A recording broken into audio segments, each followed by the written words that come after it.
क्या आप जानते हैं कि तुर्की की खिलाफत उस्मानिया मानव इतिहास की सबसे बड़ी सल्तनत थी। इस सल्तनत ने 600 साल तक पूरी दुनिया पर राज किया। खिलाफत उस्मानिया की सरहदें एशिया से लेकर यूरोप और अफ्रीका तक फैली हुई थी। यहाँ तक कि पूरा भूमध्य सागर उस्मानी मुसलमानों के कब्जे में था। 17वीं सदी ईस्वी तक दुनिया की आधी दौलत तुर्की के मुसलमानों के पास थी। जापान, रूस और फ्रांस जैसे देश तुर्की की खिलाफत उस्मानिया से कर्जे लेते थे। ये सल्तनत इतनी बड़ी थी कि जब इसका अंत हुआ तो 42 नए देशों का निर्माण हुआ। खिलाफत उस्मानिया की स्थापना तुर्क सरदार उस्मान ने की थी। ये काई कबीले के मशहूर शासक अर्तुगरुल गाजी का बेटा था। खिलाफत उस्मानिया ने मात्र 100 साल के अंदर ही आधी दुनिया को जीत लिया था।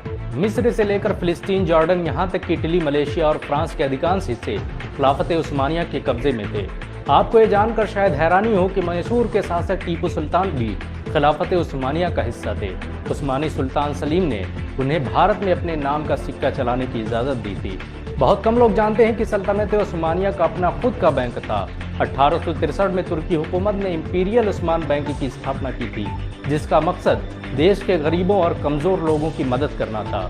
20वीं सदी की शुरुआत तक इस सल्तनत में रहने वाले लोगों की प्रति व्यक्ति आय अमेरिका, रूस, जापान जैसे देशों से अधिक थी। मानव इतिहास की सबसे बड़ी सल्तनत खिलाफत उस्मानिया ने दुनिया को सबसे अधिक वैज्ञानिक और डॉक्टर दिए।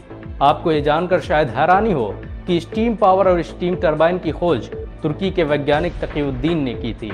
दुनिया का पहला सर्जिकल एटलस उस्मानी वैज्ञानिक सरफुद्दीन ने बनाया था।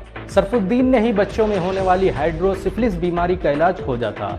इस महान वैज्ञानिक ने हाथों की सर्जरी के बाद लकड़ी की पट्टियों को बांधने की जिस परंपरा की शुरुआत की, उसे आज पूरी दुनिया में इस्तेमाल किया जाता है। ऑपरेशन के दौरान जिस चिमटी, स्कैल्पल और कैथेटर को दुनिया भर के डॉक्टर इस्तेमाल करते हैं, उसकी खोज उस्मानियों ने ही की थी। चाय की खोज करने वाला खालिद भी एक तुर्क मुसलमान था। आपको ये जानकर शायद हैरानी हो कि दुनिया की सबसे पढ़ी लिखी आबादी उस्मानी साम्राज्य में रहती थी। दुनिया के सबसे बड़े स्कूल और कॉलेज खिलाफत उस्मानिया का हिस्सा थे। ये दुनिया की सबसे आधुनिक सल्तनत थी, जिसकी हर मस्जिद और मदरसे में लाइब्रेरी की सुविधा मौजूद थी। तुर्की के मुस्लिम शासकों ने अल अखियान नाम के एक संगठन की स्थापना की थी, जिसका मुख्य काम मुसलमानों की आर्थिक मदद करना था। अल अखियान अमीर लोगों की जमात थी, जिन्होंने अपनी सारी दौलत मुसलमानों और इस्लाम के लिए दान कर रखी थी।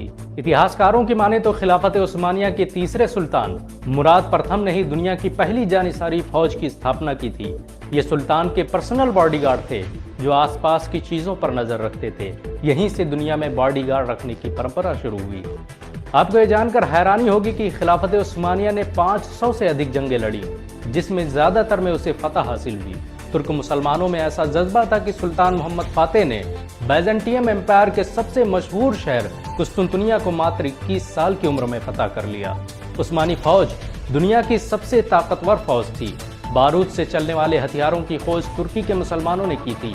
आपको ये जानकर शायद हैरानी हो कि समुद्री जहाजों पर तोपों का सबसे पहले इस्तेमाल उस्मानियों ने ही किया था।